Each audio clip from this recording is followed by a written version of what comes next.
First up on the Factor Uncensored, President Trump fired shots at the squad, and the squad is firing back. Some tweets the president sent over the weekend targeted for congressional members, women of color. He wrote, "Why don't they go back and help fix the totally broken and crime-infested places from which they came?"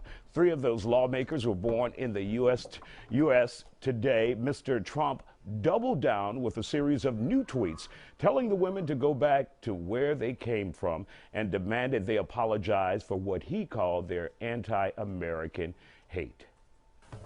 These are people that, in my opinion, hate our country. Now, you can say what you want, but get a list of all of the statements they've made. And all I'm saying that if they're not happy here, they can leave. They can leave, and you know what?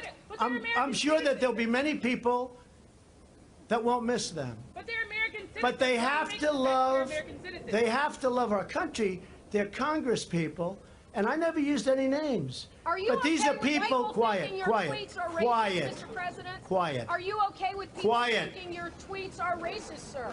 Quiet. These are people that if they don't like it here, they can leave. Ooh, after the president made his remarks, the squad held a news conference to respond. He's launching a blatantly racist attack on 4 duly elected members of the United States House of Representatives, all of whom are women of color.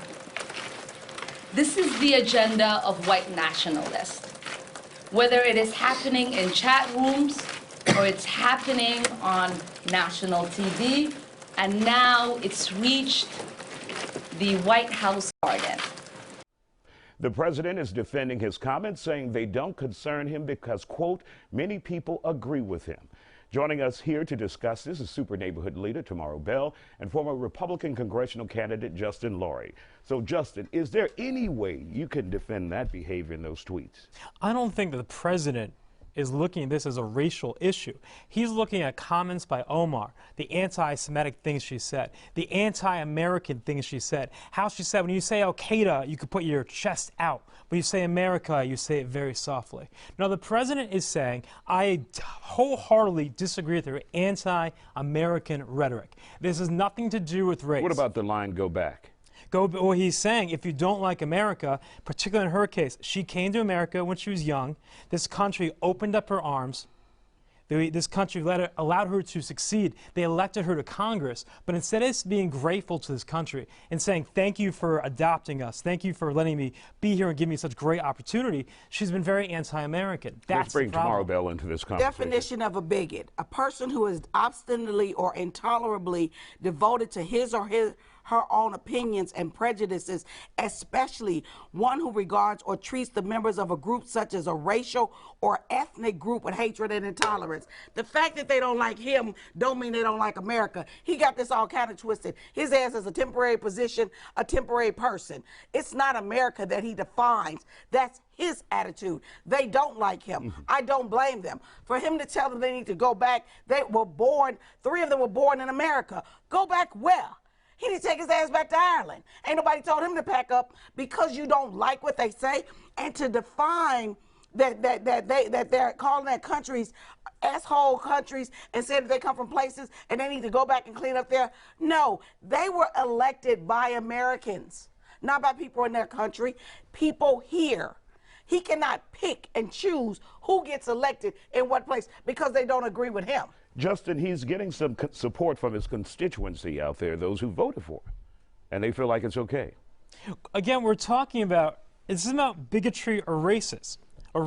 He's saying is that I disagree with their anti-Americanism. Just because you disagree with the statements they make or the positions they take has nothing to do with the color of their skin. We can disagree, but it doesn't have to be any type of racial undertones whatsoever. And a lot of people with this base, they understand what he's talking about. It has nothing to do with race. Remember, these same people accused Pelosi of being a racist last week. They accused Joe Biden of being a racist 2 weeks ago. They are calling him a racist because that's what he is, okay? When you sit up here and tell these people to go back to their country, I've never heard him tell Mitch McConnell that. I've never heard him tell Lindsey Graham to go back to his country. This is racist, and he meant it that way. He meant what he said. Now, I will say it again.